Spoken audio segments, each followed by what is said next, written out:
Hey guys, welcome to my YouTube channel physics by Arun Yadav. तो नमस्कार सभी को। तो दोस्तों, आज की बहुत ही इम्पोर्टेंट क्लास होने वाली है और आज की क्लास में हम लोग बहुत ही अच्छे अच्छे टॉपिक्स को डिस्कस करेंगे। और जो क्लास 12th की फिजिक्स की जो क्लासेस चल रही हैं उसी में आज हम लोग हिंदी मीडियम यानी यूपी बोर्ड के बच्चों के लिए आज क्लास हम लोग आगे जो पिछली क्लास में हम लोगों ने पढ़ा है उससे आगे कंटिन्यू करेंगे। ठीक है। तो बेटा, अगर आप हमारे चैनल पे नए हैं तो प्लीज़ हमारे चैनल को ज़्यादा से ज़्यादा शेयर करें, अपने दोस्तों तक इस वीडियोस को शेयर करें जिससे ज़्यादा से ज़्यादा लोग हमसे जुड़ सकें और ज़्यादा से ज़्यादा लोगों तक ही हमारी वीडियो पहुंच सके, जिससे ज़्यादा से ज़्यादा लोगों का क्या हो सके, फ़ायदा हो सके। ठीक है। तो बिल्कुल भी सब्सक्राइब करने में आपका पैसा नहीं लगता है। सब्सक्राइब करना क्या है, केवल एक बटन को क्लिक करना है। ठीक है। तो उससे हमें मोटिवेशन मिलेगा, हमें आप तक कोई भी इंफॉर्मेशन होगी उसको पहुंचाने में बहुत ही क्या होगी, आसानी होगी। ठीक है। तो बेटा, ये जो चैनल है ये फिजिक्स के लिए चैनल बनाया गया है। चाहे आप किसी भी क्लास 9th में पढ़ रहे हो, 10th में पढ़ रहे हो, 11th में पढ़ रहे हो, चाहे 12th में पढ़ रहे हो। ठीक है। चाहे उससे ऊपर एग्ज़ाम की आप तैयारी कर रहे हैं, प्रिपरेशन कर रहे हैं किसी भी कंपटीशन की, तो इसके लिए आपका आपका जो है ये चैनल बनाया गया है और बहुत ही हेल्पफुल होगा आपको अपनी तैयारी को और बेहतरीन बनाने के लिए। ठीक है। तो आई होप आप शेयर ज़रूर करेंगे, सब्सक्राइब करेंगे तथा अगर वीडियो पसंद आती है तो लाइक करेंगे। ठीक है। तो आज बहुत ही इम्पोर्टेंट टॉपिक्स को डिस्कस करेंगे। क्लास 12th में हम लोगों ने यूपी बोर्ड की क्लास में आवेश की बात कर चुके थे कि आवेश कितने प्रकार के होते हैं। तो आवेश हमने बताया था आपको 2 प्रकार के होते हैं। ठीक है। पहला धनात्मक आवेश तथा ऋणात्मक आवेश। आवेश बेटा 2 प्रकार के हमने बताया था आपको, एक धनात्मक आवेश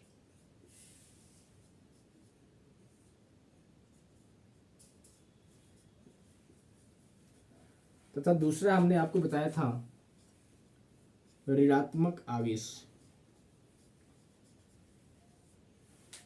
एक मिनट।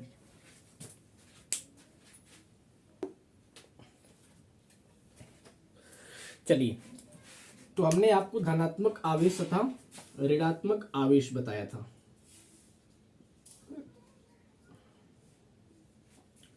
ठीक है। तो ये क्लास हम लोग कर चुके थे, धनात्मक आवेश तथा ऋणात्मक आवेश। अभी तक जो ये क्लास को नहीं देखे हैं, प्लीज़ बेटा आप सबसे पहले आप इस क्लास को देखिए। ठीक है। उसके बाद फिर यहाँ से आपको बहुत ही मज़ा आने वाला है, बहुत अच्छे से समझ में आएगा। ठीक है। तो आई होप आप इस क्लास को देखेंगे। ठीक है। तो आज की जो क्लास होगी इससे हम लोग थोड़ा सा आगे बात करेंगे कि आवेश कि और क्या क्या चीजें हो सकती है आवेश में। ठीक है। तो चलिए,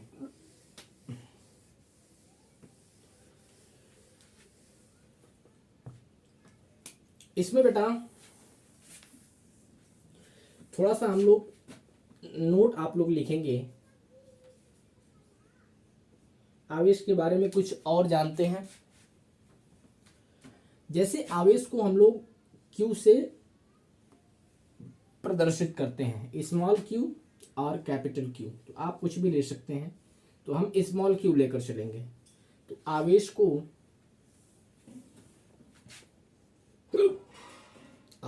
को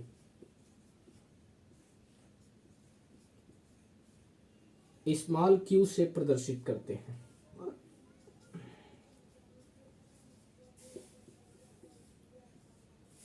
ठीक है।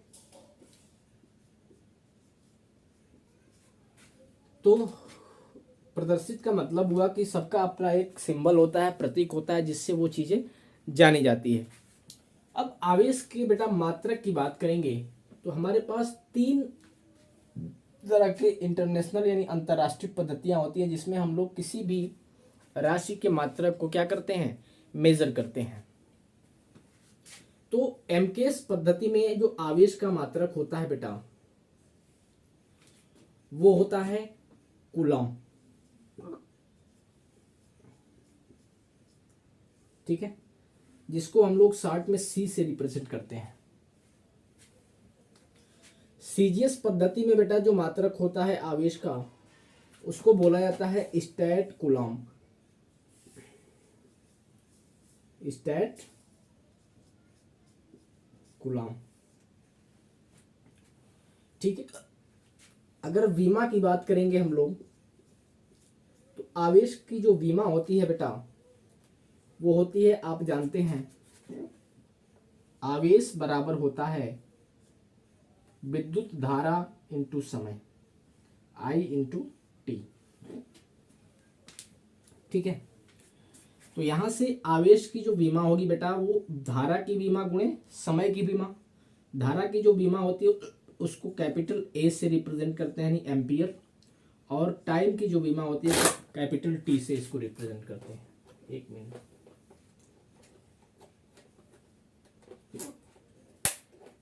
ठीक है, कैपिटल टी से इसको रिप्रेजेंट करते हैं।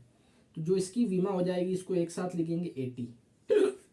तो जो आवेश की बीमा होती है बेटा वो एटी होता है, ठीक है। यहां तक आपको समझ में आया होगा। आगे हम लोग बात करते हैं थोड़ा सा।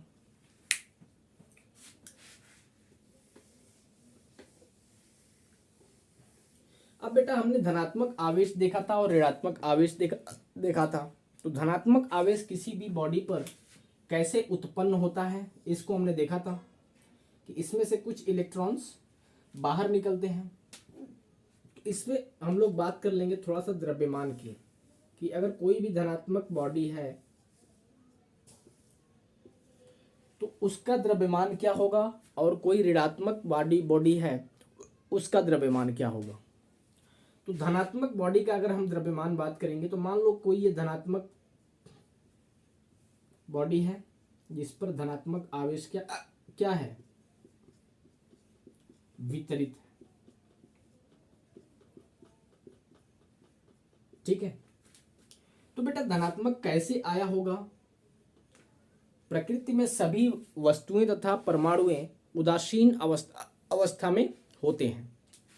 उदासीन अवस्था का मतलब बेटा हुआ कि जितने उसमें प्रोटॉन होंगे उतने ही इलेक्ट्रॉन होंगे। ये सारी चीजें हमने आपको प्रीवियस वीडियो में बता रखा है। तो चार्ज या आवेश कैसे उत्पन्न होता है? तो किसी भी वस्तु या बॉडी में जो चार्ज का उत्पन्न होने का कारण है बेटा वो है इलेक्ट्रॉन। जैसे ही किसी बॉडी से इलेक्ट्रॉन बाहर निकलता है अथवा बाहर से अंदर आता है तो वो आवेश को क्या करता है, उत्पन्न करता है। तो धनात्मक का मतलब बेटा हुआ कि प्रोटॉन आपके पास धनात्मक आवेश होता है और इलेक्ट्रॉन ऋणात्मक आवेश होता है। धनात्मक का मतलब ये हुआ कि जो इसमें बॉडी में या परमाणु में जो प्रोटॉनों की संख्या है इलेक्ट्रॉनों की संख्या से अधिक है। इसका मतलब एक ही चीज है, इलेक्ट्रॉनों की कमी इसमें कैसे हुई होगी कि इससे इलेक्ट्रॉन बाहर गए होंगे। बताइए, ठीक है। जब बेटा इसमें से इलेक्ट्रॉन बाहर जाएंगे तो इलेक्ट्रॉन का जो मास होता है बेटा आपको पता होना चाहिए कि 9.1 इंटू 10 के पावर -31 किलोग्राम। प्रत्येक इलेक्ट्रॉन का इतना द्रव्यमान होता है। तो अगर एक इलेक्ट्रॉन बाहर जाएगा बेटा तो इतना द्रव्यमान भी तो कम होगा इसमें। तो इसलिए धनात्मक आवेशित कोई बॉडी है उसका द्रव्यमान हमेशा क्या होता है, कम होता है। किससे? ऋणात्मक आवेश बॉडी से। या फिर अगर कोई बॉडी उदासीन अवस्था में है, न्यूट्रल स्टेट में है, तो उसका द्रव्यमान ज्यादा होगा किससे? धनात्मक आवेश बॉडी से। तो मान लो कि कोई ये बॉडी है वो जब उदासीन अवस्था में थी, जब तक धन आवेश जब नहीं आया था उस बॉडी पर, तो मान लो उसका द्रव्यमान स्मॉल m था। जैसे ही धनात्मक आवेश आया यानी इलेक्ट्रॉन इसमें से बाहर निकले, तो मान लेते हैं कि डेल्टा m जो है वो क्या है, इलेक्ट्रॉनों की के द्रव्यमान बाहर आया है, मतलब डेल्टा m इस बॉडी से क्या हुआ है, द्रव्यमान कम हुआ है। तो अगर m पहले था, डेल्टा m कम हो गया, तो बचा हुआ कितना बेटा, माइनस का डेल्टा m। तो पहले m था, अब कितना है बेटा, m माइनस, डेल्टा एम है। इसका मतलब कमी आई है कितने की, डेल्टा एम की। तो जो पहले था वो ज़्यादा है किससे, एम माइनस डेल्टा एम से। आपको समझ में आया होगा आई हो।